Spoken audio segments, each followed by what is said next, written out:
وہ بھی میں نے اس کو دیکھا ہے کافی مالی پریشانی میں وہ گھرا رہتا ہے، تو اس کو میں نے بہرحال بہت دفعہ منع کیا میں نے کہ بھائی دانتوں سے ناخن نہ کاٹو، تو اس سے کیا ہوتا ہے کہ رکاوٹیں آپ کے کاموں میں آنے لگ جاتی ہیں، ٹھیک ہے۔ اسی کے ساتھ ہے نمبر 7 دامن یا آستین سے منہ صاف کرنے سے غربت منڈانے لگتی ہے۔ بہت سے لوگوں کو میں نے دیکھا ہے کہ جو کھانا کھا لیتے ہیں، کھانے کے بعد جو ہے وہ نا آستین سے یا اپنے دامن سے منہ صاف کر لیتے ہیں، یا کوئی بھی چیز کھا لی یا منہ آپ کا گندا ہو گیا، آپ نے منہ سے صاف کر لیا، تو یا آپ نے اپنے دامن یا آستین وغیرہ کا سہارا نہیں لینا، بلکہ آپ اتنی سی تھوڑی سی محنت کر لیں، تھوڑا سا اپنے پاس ٹیشو پیپر رکھ لیں یا رومال رکھ لیں کہ جس سے بر وقت آپ اپنا منہ صاف کر سکیں، تو اس طرح سے کرنا چاہیے۔ دامن یا آستین وغیرہ سے منہ صاف نہیں کرنا چاہیے، اس سے آپ کے کپڑے بھی گندے ہوں گے، اور اس طرح سے اور سامنے یہ آپ کو بتا بھی رہا ہوں غربت بھی منڈلانے لگتی ہے۔ تو یہ بڑی خطرناک چیزیں ہیں، اس کو آپ لائٹلی نہ لیں۔ بہت سے لوگ اس کو دیکھ کے کہیں گے کہ یار اس سے کیا ہوتا ہے، اس سے بہت کچھ ہوتا ہے، آپ کو اس سے بچنا چاہیے۔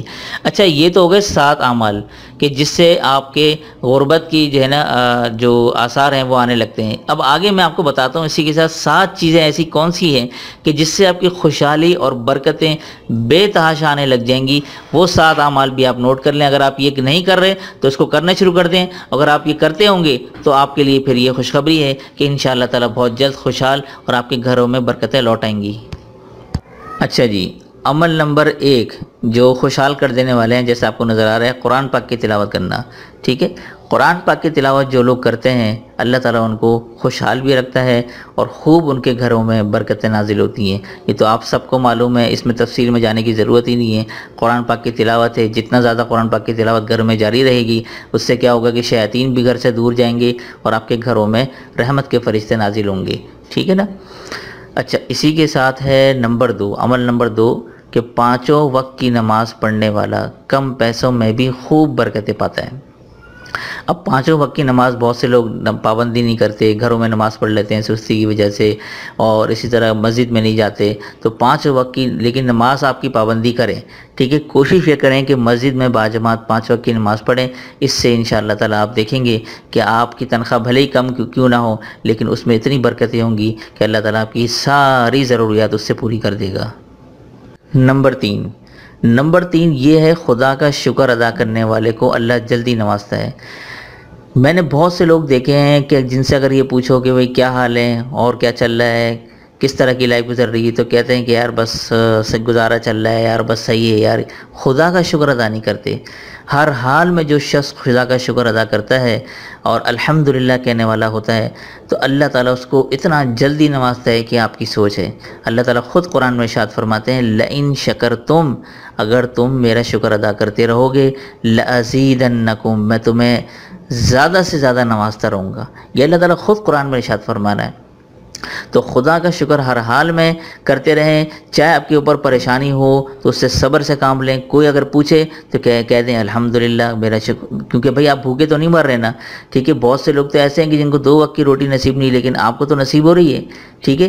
تو مالی پریشانی وقتی مالی پریشانی ہوتی ہے، لیکن اگر آپ خدا کا شکر ادا کرتے رہیں گے تو وہ وقتی پریشانی بھی اللہ تعالیٰ آپ کے اوپر سے ہٹا دیں گے۔ اللہ تعالیٰ تو ظاہر سی بات ہے اپنے بندوں کو آزماتا ہے، جب آپ آزمائش پہ پورے نہیں اتریں گے تو کس طرح سے پھر خدا کی نعمتیں اور برکتیں نازل ہوں گی۔ اچھا جی، اب آتے ہیں عمل نمبر 4، خوشحالی لانے والا جو عمل ہے، غریبوں اور مجبوروں کی مدد کرنے والے کا مال دن بدن ڈبل ہوتا جاتا ہے۔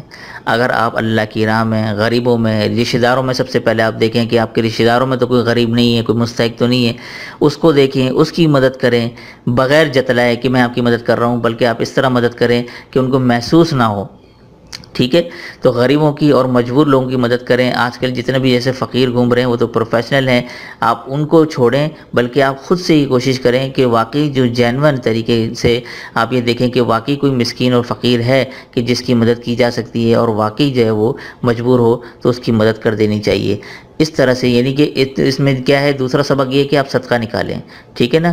الصدقۃ تطفئ البلاء، صدقہ جو ہے وہ بلاؤں کو ٹال دیتا ہے۔ یہ تو حدیث میں آپ روزانہ جتنی آپ کی طاقت ہے تھوڑا سا آپ صدقہ نکالیں، اس سے انشاءاللہ تعالیٰ آپ کے مال میں برکت ہوگی، اور آپ کا مال تھوڑا ہوگا لیکن انشاءاللہ تعالیٰ وہ اس میں اتنی برکت ہو جائے گی کہ وہ مال آپ کو ڈبل لگے گا، اور دن بدن انشاءاللہ آپ ترقی کی سیڑھیاں چڑھتے چلے جائیں گے۔ اچھا جی، اب ہے عمل نمبر 5، عمل نمبر 5 میں کیا ہے کہ جب بھی آپ سے کوئی گناہ صغیرہ یا کبیرہ سرزد ہو جائے تو اسی وقت گناہوں کی معافی مانگ لی جائے اور سچی توبہ کر لی جائے تو اللہ تعالیٰ کو یہ عمل بہت زیادہ محبوب ہے۔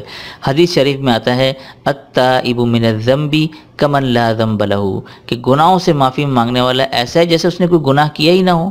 تو اللہ تعالیٰ کو گناہوں سے معافی مانگنے والا بہت زیادہ محبوب ہوتا ہے وہ شخص۔ تو کیا ہوگا کہ جب آپ گناہ کریں گے اور اسی وقت آپ کو ندامت محسوس ہوگی، اپنے گناہ پر شرمندہ ہوں گے اور فوراً گناہوں کی معافی مانگیں گے، تو اس کی وجہ سے جو آفتیں اور مصیبتیں آنے والی ہوتی ہیں اللہ تعالیٰ اس کو ٹال دیتا ہے۔ اچھا جی، عمل نمبر 6۔ عمل نمبر 6 کیا ہے؟ ماں باپ اور رشتہ داروں کے ساتھ اچھا سلوک کرنے والا، حسن سلوک کرنے والا جلدی خوشحالی دیکھتا ہے۔ میں نے دیکھا ہے اپنی آنکھوں سے، میرے خود ایک کلاس فیلو ہیں جو اپنے والد صاحب کی اتنی خدمت کیا کرتے تھے، اور جبکہ پڑھائی میں بالکل 0/0، ہم تو بلکہ اس کو یہ طعنہ بھی دیتے تھے کہ پڑھنے لکھنے کے بعد جب تمہیں کچھ آتا ہی نہیں ہے تو تم زندگی میں آخر کیا کرو گے، ٹھیلا لگاؤ گے، کیا کرو گے؟ ہم اس کو اس طرح کے طعنے دیتے تھے۔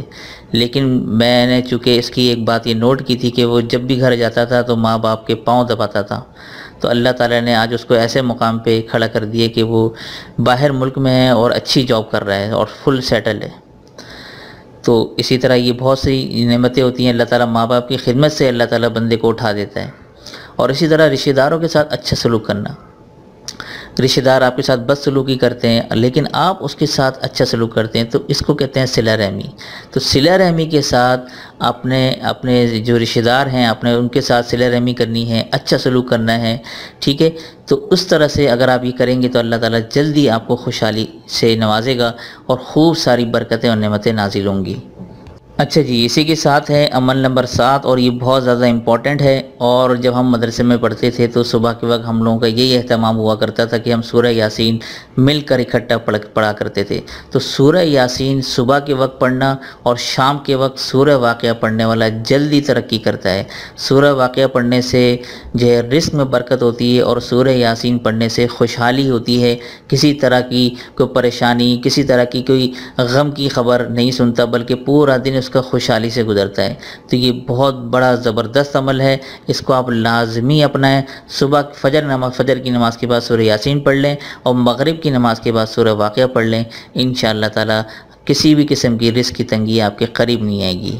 تو یہ تھے کچھ ایسے اعمال، امید کرتا ہوں آپ لوگوں کو پسند آئے ہوں گے، اور میں امید کرتا ہوں آپ لوگ اس سے بچنے کی بھی کوشش کریں گے۔ جو میں نے 7 اعمال شروع میں بتائے ہیں اور جو 7 اعمال میں نے خوشحالی کے آخر میں بتائے ہیں اس کو ضرور اپنائیں اور وظیفے بھی کریں، تو انشاءاللہ تعالی آپ لوگوں کے ہر ایک وظیفے سے آپ لوگوں کا کام بن جائے گا انشاءاللہ تعالی۔ اور میں بھی آپ تمام لوگوں کے لیے تہ دل سے دعا کرتا ہوں۔